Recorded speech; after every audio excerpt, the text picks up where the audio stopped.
Good morning students, here is your Seema ma'am.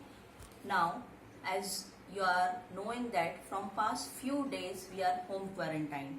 So I would request you students to stay home, stay safe and just continue learning. So here I am starting the topic of standard 12th biology, that is chapter 2nd, sexual reproduction in flowering plants. Now the first topic of this chapter is what is a flower? A flower, it is a most fascinating organ of angiosperm. Now as we have discussed in the 11th standard, what is angiosperm? That is, angiosperm is a flowering plants. Now flower has been used from the past for expressing different kinds of feeling such as love, affection, mourning, grief. Also it has been used as an objects for describing the aesthetic, social, culture, and also they have been used as a ornamental plants. Moreover, the flower, they are utilized as a site for the reproduction. Now, to know more about the flower, we have discussed in the 11th standard the various parts of the flower. Now, let's describe what is the flower and the parts. So, we have discussed there are two main parts of the flower. One is the essential part and one is the accessory part. Now, essential part, it is also known as the reproductive part, whereas the accessory part, they are used for the protection.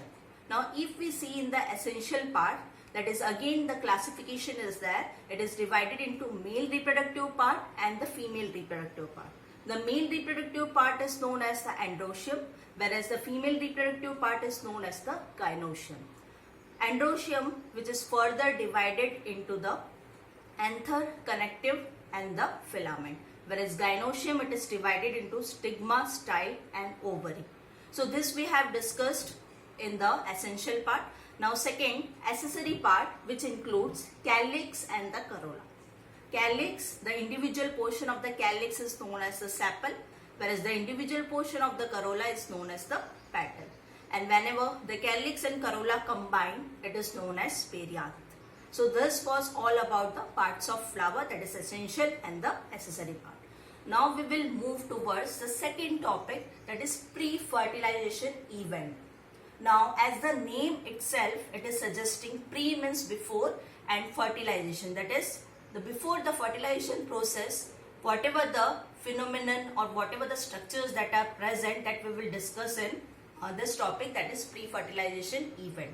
Now first we will start with the structure of the male reproductive part, which is known as androecium and which includes the group of stamens. Now if we observe the structure of the stamen, first structure of the stamen, that is the bilobe structure is there, which is known as anther.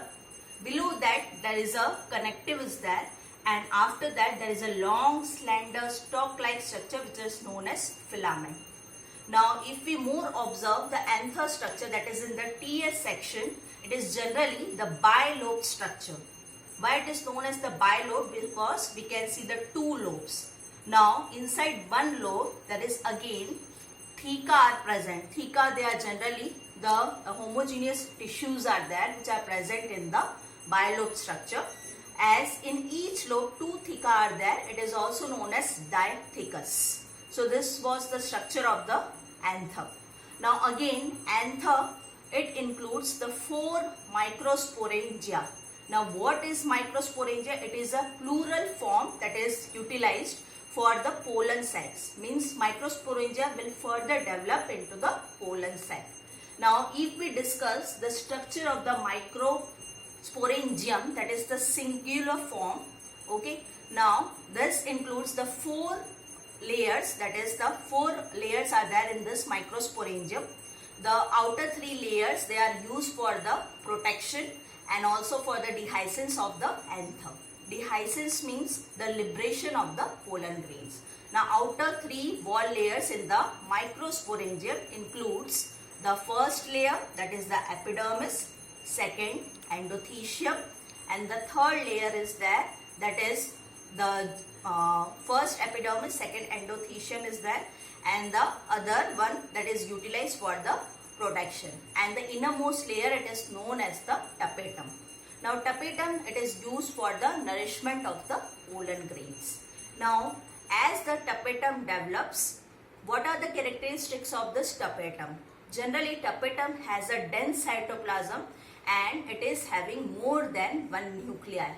Now, what is the reason behind that tapetum is binucleate? Sometimes the cells of this tapetum, they divide by the process of mitosis and the nuclear division takes place. But if the mitosis is abnormal, what happens? There are more than one number of nuclei. So that's why the tapetum is binucleate. So this was all about the structure of stamen, the structure of microsporangia, and what is included in the all these structures, that is the microsporangia, and the stamen covers about the male reproductive part. Further we will see what is microsporogenesis, that we will see in the next video. Thank you, students.